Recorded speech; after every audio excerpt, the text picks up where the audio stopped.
우리 찬송가 388장입니다. 388장. 비바람이 칠 때와 물결 높이 일 때에 사랑 많은 우리 주 나를 품어 주소서. 388장 찬송입니다.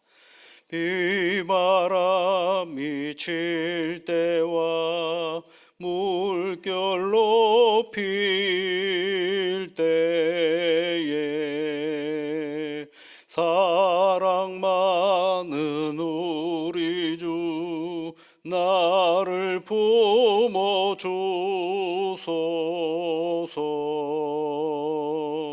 풍파 지나가도록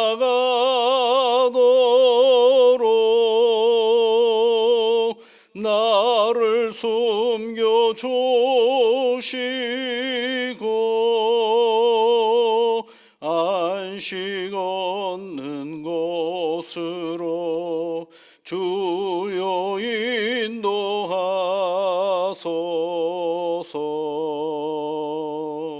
나의 영혼 피할 때 예수밖에 없으니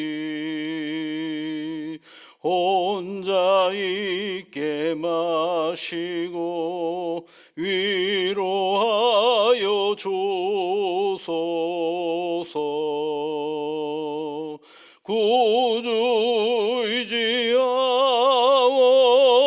구주의지하옵고 도와주신 비오니 할 수 없는 죄인을 주여 보호하소서.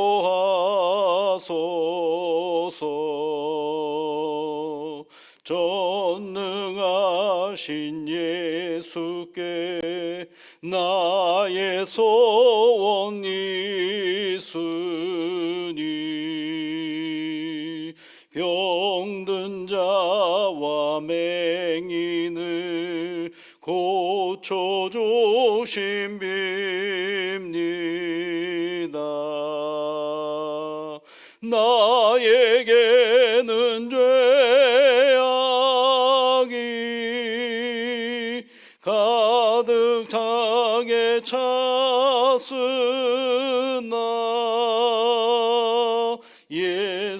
예수께는 진리와 은총 충만하도다.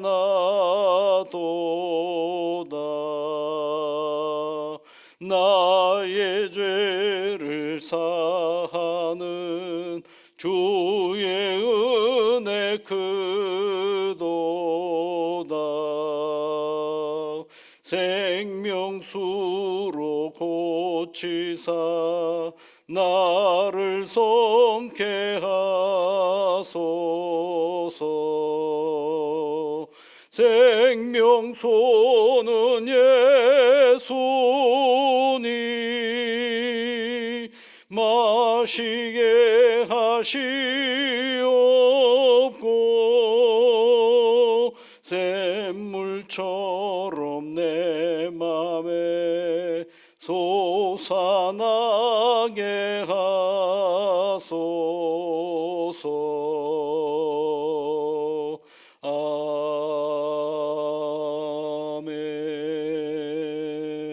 아멘. 하나님 아버지, 저희들에게 오늘도 어김없이 새날을 허락하여 주셔서 감사를 드립니다. 기도하는 사랑하는 주의 자녀들이 오니 주의 성령께서 이 시간 친히 임재하여 주시사 한 사람 한 사람 모두에게 하나님이 주시는 위로와 오늘도 주 하나님 안에서의 평안과 애쓰고 노력하는 가운데의 기쁨과 하나님께서 주시는 내일에 대한 소망이 가득한 오늘이 되게 인도하여 주시옵소서. 두려워하지 말라, 놀라지 말라 하시는 아버지 하나님, 우리 인생사는 눈을 뜨는 순간부터 두려운 일들이 우리 앞에 놓여져 있는 오늘입니다. 예기치 않는 일들로 말미암아 우리를 놀라게 하는 일들이 얼마나 많이 있는지 모릅니다.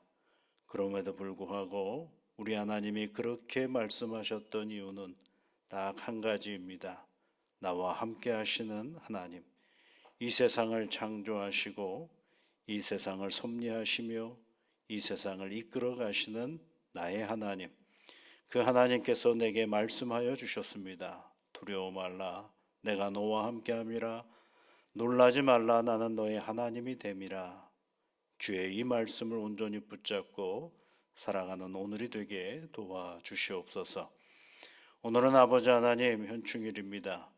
이 나라를 위하여 애쓰고 수고했던 수많은 이 땅의 선배들이 지켜온 이 나라를 우리도 이 믿음의 길을 걸어가면서 내가 사는 이 나라를 사랑하고 내게 맡겨진 삶의 질서 안에서 이 나라를 위하여 애쓰고 수고하는 오늘이 되게 인도하여 주시옵소서.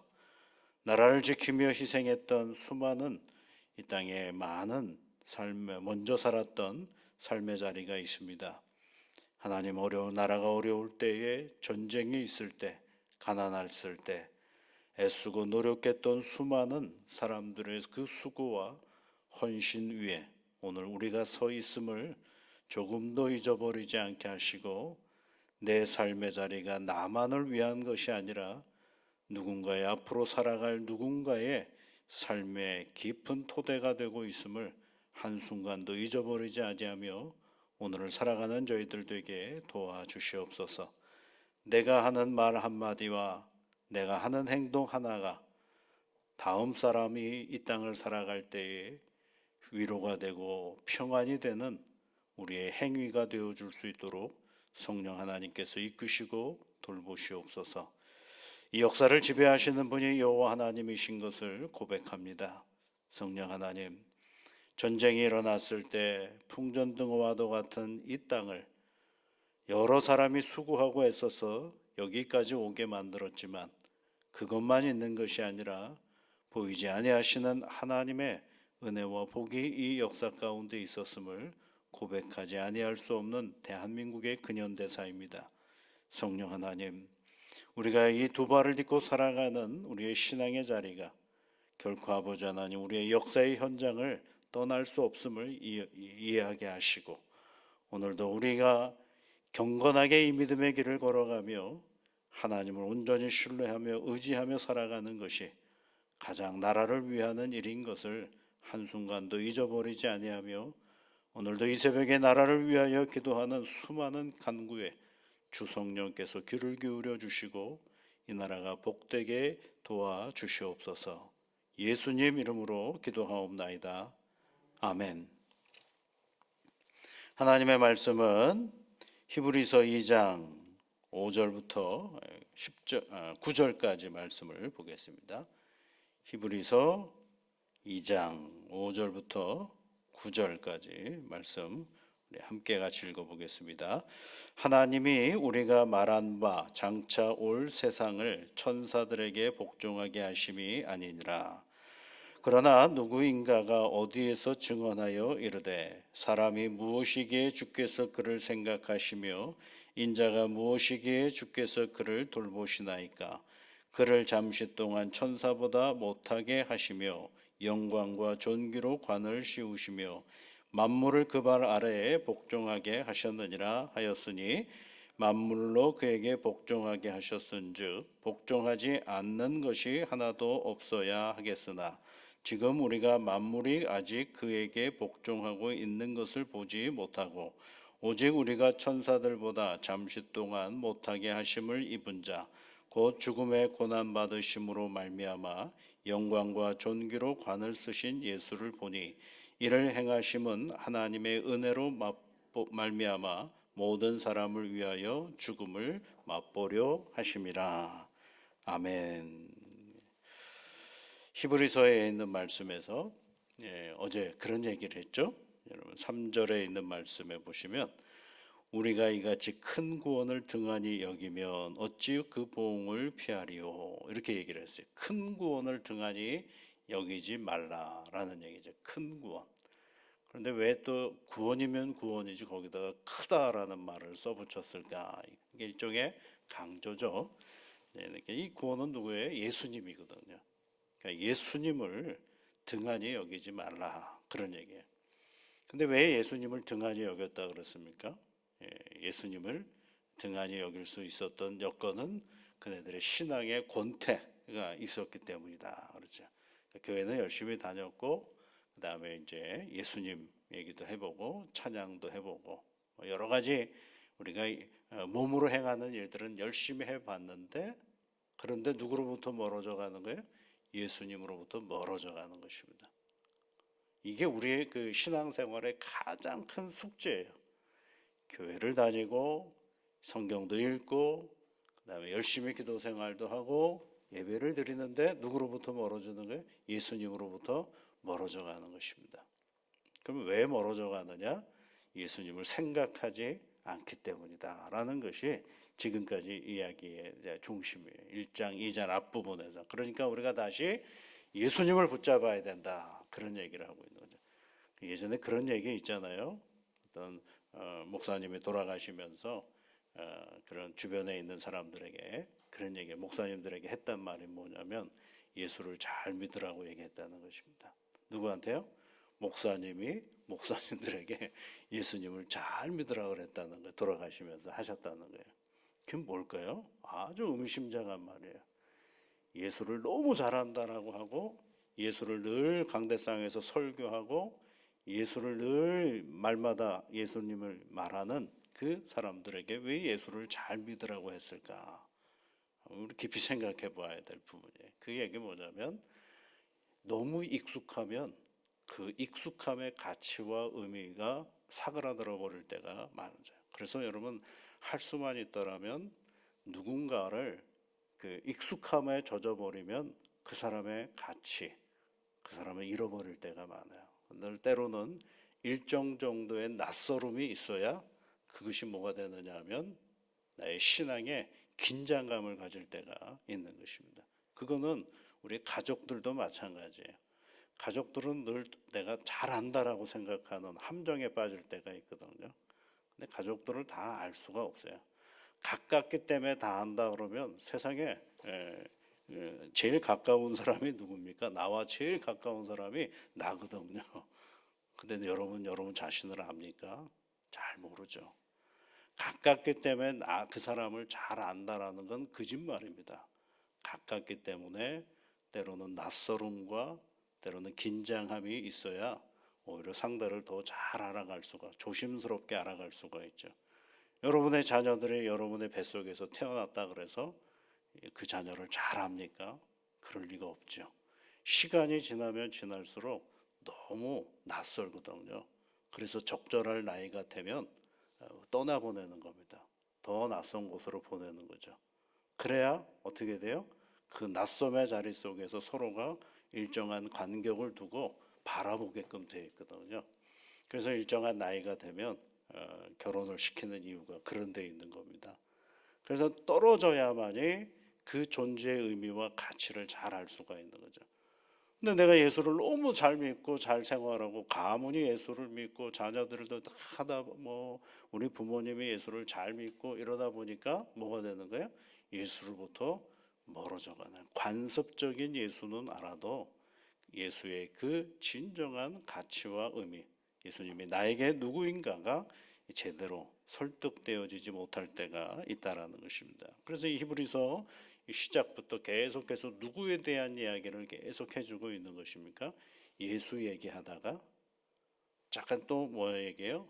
유대인 지금 히브리서 공동체 안에 있는 상황을 얘기하다가 그러니까 예수님 처음에부터 1장 1절 3절에서 예수님 얘기하다가 당시 히브리인 그리스도인들의 상태가 뭐예요? 천사를 숭배하는 모습을 보면서 그거 얘기하다가 다시 2장 1절부터 3절까지 말씀 속에서 또 뭐예요? 다시 예기수를 얘기를 하다가 큰 구원이신 예수를 온전히 붙잡으라는 얘기를 하다가 다시 또 이번에는 뭐예요? 유대인들의 상황을 또 설명하는 것이 오늘 본문의 말씀이죠. 그래서 5절부터 9절까지 말씀은 유대인들이 천사를 숭배하는 거죠. 숭배하는 그 모습을 보면서 야, 이 사람들아, 그 천사라는 게 어떤 존재냐? 하나님의 말씀을 전하는 존재지 섬기는 존재가 아니다. 그 얘기를 또 한 번 얘기하는 것입니다. 그래서 여러분 오늘 성경에 보시면 5절에 우리가 말하는 바 장차 올 세상을 천사들보다 복종하게 하심이 아니니라. 이렇게 천사들에게 복종하게 하려고 우리가 이가 지금까지 복음을 전한 것이 아니다라는 얘기를 합니다. 그러면 여러분 왜 이 당시 그리스도인들이 천사를 숭배하고 예수님을 멀리했을까? 여기 보면 오늘 무슨 본문의 말씀을 구약 성경을 다 끄집어 왔느냐 하면 어제 몇 번에 걸쳐서 말씀드렸죠. 쭉 읽다가 성경의 어느 순간에 보면 칸이 이렇게 쑥 들어간 데가 있다 그랬죠. 그때는 구약에 있는 성경 본문을 가져온 거라는 게 인용한 데라는 거예요. 근데 오늘 성경에 보니까 사람이 무엇이간데 6절에 보면 사람이 무엇이기에 주께서 이렇게 시작하는 본문이 있죠. 이 본문은 어디에서 가져왔느냐 하면 기억이라는 표현되어 있는데 거기 주석에 보면 시편 8편 4절 이하 이렇게 되어 있죠. 그렇게 되어 있죠. 그다음에 조금 더 이제 내려가 보면 이제 또 니은이 있는데 12절에 가 보면 니은이 있죠. 거기도 다른 본문이에요. 그러니까 하나님께서 천사에 대해서 이야기하신 부분들을 한번 끄집어 와 보는 겁니다. 왜냐하면 그거는 누가 잘 알고 있느냐면 우리는 잘 모르는데 이 유대인 그리스도인들은 율법을 많이 알고 있거든요. 그러니까 그네들이 이해한 성경 구조를 다 끄집어 오는 겁니다. 봐라, 사람이 무엇이기에 주께서 그를 생각하시며 인자가 무엇이기에 주께서 그를 돌보시나이까. 그렇죠? 사람을 왜 하나님께서 돌보시느냐? 하나님께서 왜 사람을 돌보시느냐? 그가 천사보다 우월한 존재이기 때문에 아니다. 그렇죠? 그러니까 이 당시의 사람들은 예수님이 사람의 몸으로 오셔서 이 땅의 삶을 살았고 십자가에 못 박혀 죽으신 그것들을 너무 익숙하게 늘 들어오다 보니까 당연히 그것에 대한 가치가 점점 없어지는 거죠. 그건 당연한 거라고 생각을 하는 거죠. 그러다 보니까 그 당연함이 이게 감동으로 다가오질 않고 신비로운 존재라고 하는 천사에게로 가까이 가는 것입니다. 그래서 여러분 예수를 믿을 때 가만히 이렇게 주변에서 예수 믿는 사람들의 모습을 이렇게 보면 여러 가지 형편들이 있는데 신비롭게 예수만 의지하는 사람, 신비로운 예수만 의지하는 사람들이 있어요. 그러니까 무슨 소위 말하면 이제 영성이라는 단어를 거기다가 집어넣어가지고 신비 체험이나 그런 환상을 보거나 이런 것들을 중점으로 생각할 때가 있죠. 그래서 예수님의 낮아지심 그리고 제자들의 발을 씻기시고 헌신하시고 십자가의 길을 걸어가시고 죽음의 길을 걸어가셨던 그 부분에 대해서는 별로 생각하지 못하는 그런 부분들이 있어요. 그런데 오늘 성경 말씀을 다시 보면 그를 잠시 동안 천사보다 못하게 하시며 영광과 존귀로 관을 씌우시며 이렇게 되어 있거든요. 이게 천사보다 못한 존재에게 하나님은 뭘 하셨다라는 게 영광과 존귀로 관을 씌우셨다라는 거죠. 그래서 그 시편에 있는 말씀을 다 가지고 와서 지금 유대인들에게 얘기하는 거 봐. 야, 이런 구절을 너희들 알지 않느냐?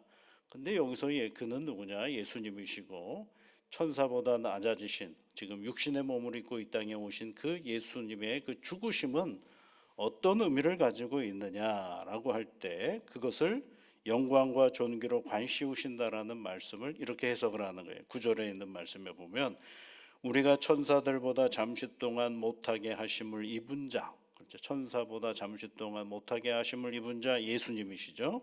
그 죽음의 고난 받으심으로 말미암아 영광과 존귀로 관쓰신 예수를 보니 이를 행하심은 하나님의 은혜로 말미암아 모든 사람을 위하여 죽음을 맛보려 하심이니라 이렇게 되어 있죠. 그러니까 예수님이 왜 십자가에 못 박히셨는가를 다시 설명하는 거죠. 그러니까 이게 무슨 얘기냐면 예수님이 십자가에 못 박혀 죽으셨어. 당시 신앙인이든 오늘의 우리의 신앙인이든 모르는 사람 없어요. 모르는 사람 없죠. 세상 사람들도 부활절 얼마나 잘하는데 여러분. 그래서 부활절을 적절하게 이용해서 상품을 판매하는 사람들이 있어요. 여러분 부활절쯤 되면은요 잘 보십시오. 공범이 시장에 가거나 또는 마트나 이런 데 가보면 부활절쯤 해가지고 달걀이 얼마나 많은지 모릅니다. 왜요? 아는 거거든요. 아, 이때맘때쯤 되면 교회가 뭘 한다라는 걸 너무너무 잘 알거든요. 성탄절쯤 되면 세상이 어때요? 예, 아, 요맘때쯤 되면 무슨 일들이 일어나는지 너무 잘 알거든요. 그러니까 세상에 다 거기에 맞춰서 마케팅을 하는 거죠. 그렇다 그러면 성탄절을 알고 부활절을 아는 겁니까? 아니죠. 그러니까 이 사람들도 예수 그리스도가 십자가에 못 박혀 죽으셨다라는 사실은 믿을 수 있어요. 그런데 그것만 믿어가지고는 그게 내 신앙의 자리를 발전시킬 수가 없어요. 그게 무슨 의미가 있느냐, 그것이 나와 무슨 상관이 있느냐를 늘 확인해야 되는 거죠. 그래서 오늘 성경이 그런 얘기를 하는 겁니다. 예수를 보니 그렇게 행하신 이유가 뭐냐? 하나님의 은혜로 모든 사람을 위하여, 그렇죠. 모든 사람을 위하여 죽음을 맛보게 하려 하심이라, 그렇게 얘기됐어요. 모든 사람, 그의 은혜로, 그렇죠. 그런 얘기는 죽음으로 말미암아 하나님께서 우리에게 베풀어 주신 은혜가 있지 않느냐를 생각하라는 것이죠. 왜 천사보다 못하게 만들으셨느냐? 낮고 낮은 이 땅에 오셨느냐? 예수님께서 하나님의 은혜로 죽음을 통하여 우리에게 베풀어 주실 은혜가 있지 않았느냐라는 것을 가르쳐 주는 것이죠. 여러분, 예수님이 그냥 십자가에 못 박히신 것이 아니죠. 바로 우리를, 죽을 수밖에 없는 우리를 구원하시기 위함입니다. 이 분명한 사실을 언어로 너무 많이 들여다보면 그 가치를 잃어버릴 때가 있죠. 그러니까 히브리서는 익숙한 것으로부터 좀 다시 조명하고 낯설음으로 서서 예수 그리스도의 구원의 은혜를 새롭게 조명하고 받아보자라는 것을 권면해주고 있는 것입니다. 여러분, 오늘도요, 우리 인생이요, 그저 그런 인생 아닙니다. 잘 생각해 보세요. 오늘은 이 시간은 가끔 제가 기도 속에도 얘기하죠. 누군가가 정말 간절하게 살아보고 싶어 했던 오늘이거든요. 그런데 나는 아무 긴장감 없이 그냥 또 왔구나 하고 살 수가 없는 거죠. 그리고 내 인생의 오늘은 처음이자 마지막입니다. 다시 오는 날이 아니거든요. 그러니까 오늘은 여러분 어떻게 해야 되겠어요? 감사하고 기쁘고 서로 사랑하고 격려하는 일에 우리 모든 시간을 다 쏟아내야 되는 것입니다. 미워하고 시기하고 아파하고 할 이유가 별로 없어요. 오늘도 이런 구원을 등한히 여기는 것이 아니라 구원의 은혜를 가지고 이 믿음의 길을 걸어가는 우리 사랑하는 모든 성도님들이 되시기를 주의 이름으로 축복합니다. 같이 기도하겠습니다. 하늘에 계신 우리 아버지, 아버지의 이름을 거룩하게 하시며 아버지의 나라가 오게 하시며 아버지의 뜻이 하늘에서와 같이 땅에서도 이루어지게 하소서. 오늘 우리에게 일용할 양식을 주시고 우리가 우리에게 잘못한 사람을 용서하여 준 것 같이 우리 죄를 용서하여 주시고 우리를 시험에 빠지지 않게 하시고 악에서 구하소서. 나라와 권능과 영광이 영원히 아버지의 것입니다. 아멘.